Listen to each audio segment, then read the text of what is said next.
السلام علیکم ورحمۃ اللہ وبرکاتہ۔ ناظرین کرام، آج کے اس دور میں اکثر گھروں میں بیماریوں کا سامنا کرنا پڑتا ہے، لوگوں کو پریشانیوں کا سامنا کرنا پڑتا ہے اور جادو کے اثرات ظاہر ہوتے ہیں۔ اس کی بنیادی وجہ ایک یہ ہم ذکر اذکار والی زندگی سے دور ہیں، ہم ذکر نہیں کرتے، اگر کوئی کرتا ہے تو وہ بھی دیکھنے کے لیے، چیک کرنے کے لیے کرتا ہے۔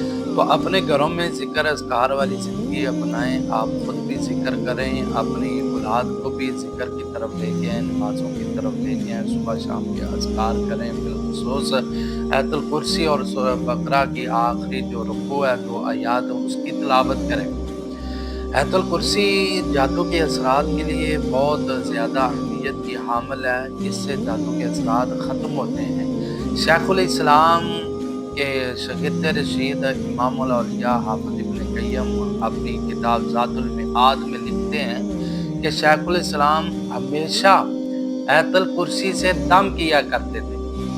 مرگی والے مریض کو بھی آیت الکرسی سے دم کیا کرتے تھے، اور جو بیمار ہوتے تھے ان کو بھی کہتے تھے آیت الکرسی کو کثرت کے ساتھ پڑھا کریں۔